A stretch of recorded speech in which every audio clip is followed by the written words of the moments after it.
Hey welcome you all once again to our YouTube channel. आज हम discuss करने जा रहे हैं राजस्थान मेडिकल ऑफिसर 2026-2027 की भर्ती अनाउंस हो चुकी है।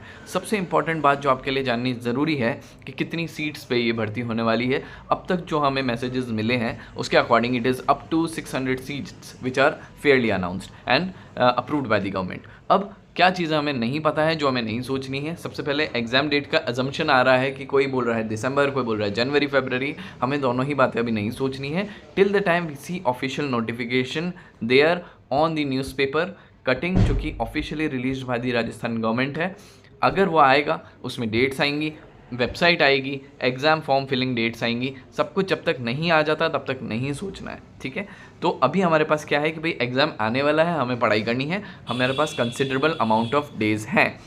दूसरी चीज़ जो हमें याद रखनी है कि अगर आप एक नीट पीजी कैंडिडेट है जो अभी 30 अगस्त 2026 को नीट पीजी देने वाले हैं, तो आपको कुछ बातें याद रखनी है कि आप पहले अपना नीट पीजी का एग्जामिनेशन कंप्लीट कर लीजिए। अभी इस भर्ती पे इतना फोकस मत कीजिए, जब आएगा तब आएगा। अभी आपके सामने 30 अगस्त को ऑलमोस्ट 16-17 डेज़ बाद आपका मेन एग्ज़ाम है जिस पर आपको फोकस रखना है। अभी इस पूरी पिक्चर को साइड में कर दीजिए। ऑल्दो करिकुलम सेम है, आपको कोई लॉस नहीं हो रहा है। दूसरी चीज़, जितने भी पास्ट ईयर के पेपर्स हैं, जो भी इंपॉर्टेंट बुक्स हैं, टेलीग्राम चैनल पे लिंक्स प्रोवाइडेड आ जाएंगे, तो आपको उस पर भी ज़्यादा ध्यान नहीं देना है।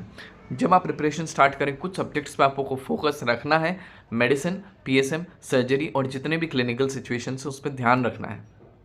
कैसे पढ़ना है इसको कि आपकी जो डेली पढ़ाई है, अगेन उसके 2 पार्ट कर देने हैं दिन के। अगर आप जॉब गोइंग प्रोफेशनल है, अगर आप घर पे बैठे हैं या कोई भी सिचुएशन है, होम बेस्ड वर्क कर रहे हैं या खुद की क्लिनिक्स है, जो भी काम आप कर रहे हैं बस दिन के 2 हिस्से कर दीजिए। पहले हिस्से में आपकी जो सेल्फ स्टडी है, जो भी सब्जेक्ट आप लेते हैं, लॉन्ग शॉर्ट सब्जेक्ट वो पढ़ना है, पर डेली बेसिस पे कुछ पीएसएम का, कुछ मेडिसिन का, कुछ सर्जरी का पढ़ना ही पढ़ना है, ठीक है। ये बात बहुत ध्यान से आपको सोचनी है। तीसरी बात जो हमें बिल्कुल नहीं करनी है, सीट्स कितनी होने वाली हैं, 1700 हो जाएंगी, 2000 हो जाएंगी, 600 ही रहेंगी, मेरे क्या चांस हैं, क्या एग्ज़ाम में फेयर अटैम्प्ट हो पाएगा, मुझे देना भी चाहिए नहीं देना चाहिए, ये सब बातें नहीं सोचनी है। अपनी पढ़ाई करनी है। अटैम्प्ट्स के बारे में ध्यान नहीं देना है कि मेरे पिछले इतने अटैम्प्ट हो चुके हैं, अब तक नहीं हुआ, आगे भी नहीं होगा, ऐसा नहीं सोचना है।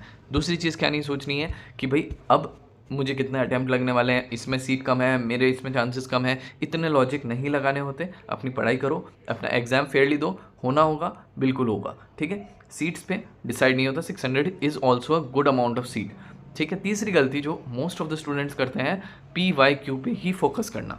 सिर्फ PYQ पे फोकस नहीं करना है जीवन में, ठीक है। और भी क्वेश्चंस फ्रेम आउट हो सकते हैं, बहुत कंस्ट्रक्टेड माइंडसेट के साथ नहीं जाना है। पूरी प्रिपरेशन करो, अच्छे से प्रिपरेशन करो, फेयर अटैम्प्ट दो। Anything that you study in this duration will not go waste, will help you in the clinicals only, will help you in the future exams only. If not Rajasthan medical officer, then UPSC CMS, if not UPSC CMS, then NEET PG, if not NEET PG, then INICT। बहुत सारे options आपके पास available है, इतना constructed mindset नहीं सोचना है।